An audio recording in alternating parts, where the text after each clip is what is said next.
Hello everyone and welcome to my channel, Time to Cook. I have a special video for you today and it is in honor of my grandmother. She was born on August the 22nd, 1919.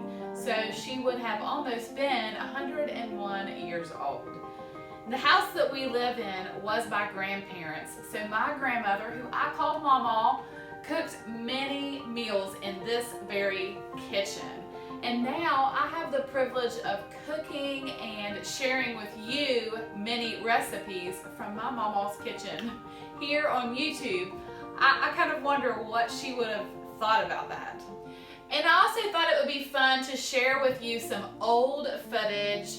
I believe it was the early 1960s that my grandfather filmed using an old 8mm camera, I think. There's no sound or anything, but it shows my mother and my grandmother and even my great-grandparents. There is a clip of my grandmother sitting at the table with her parents. It's actually the same dining room table that I still have.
So today I am making a rhubarb pie.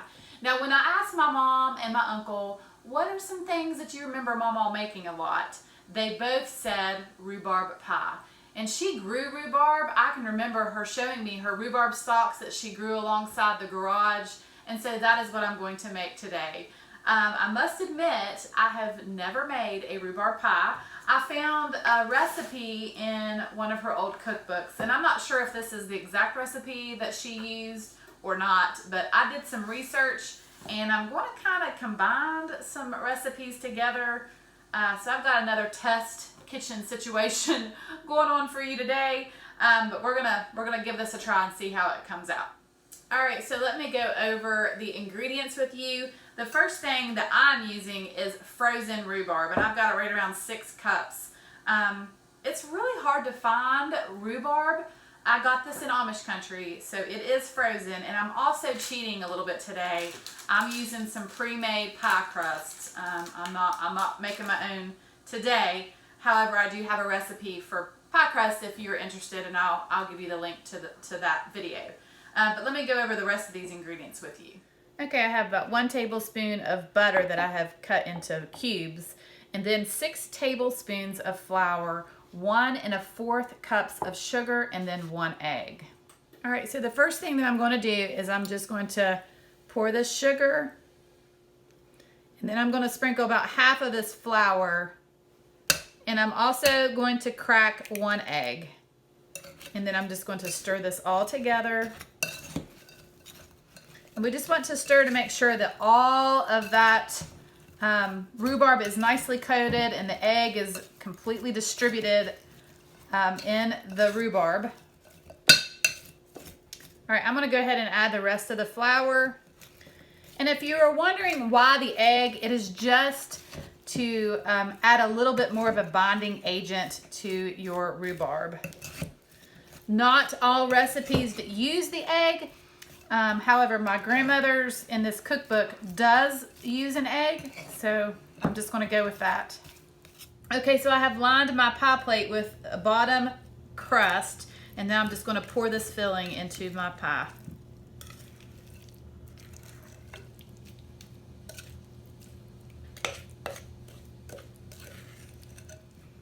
then I'm just going to place little pieces of this butter on top. And then I'm going to roll out my second pie crust on top. And then I'm just going to take a fork and I'm going to go all around the edges and crimp the two pie crusts together.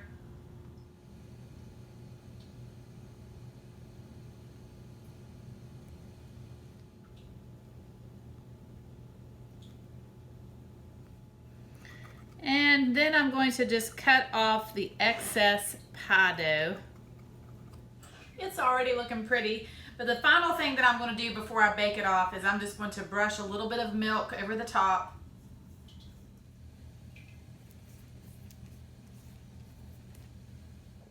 And then I'm just going to sprinkle a little bit of sugar over top.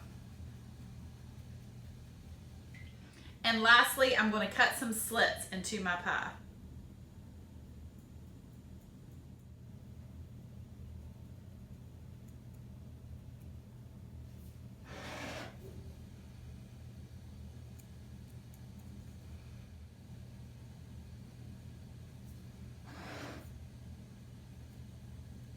And then I'm going to put my pie onto a sheet tray. And this just helps you out.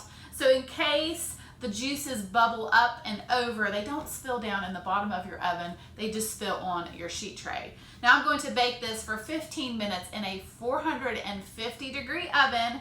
Then I'm going to turn the temperature down to 350 and bake for an additional 40 to 45 minutes. Okay, my pie is all done and it looks beautiful, but I wanted to show you really quickly a little trick that I do. I took some aluminum foil and I put all along the edges of the pie, and that just keeps the crust from getting too dark. Okay, it is the moment of truth. I am about to cut into this beautiful rhubarb pie.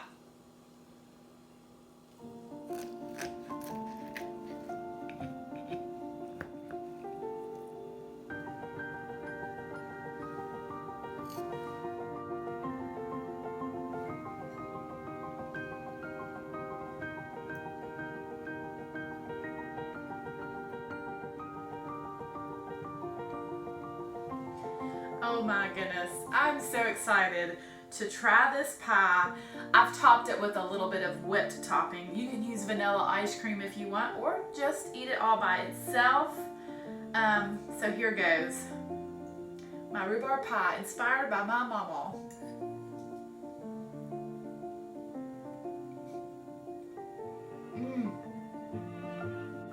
That is delicious. Rhubarb is nice and tart. Oh, it is so good. It kind of brings back memories. So thank you so much for watching. I hope that you enjoyed this video today, and I will see you soon with more recipes.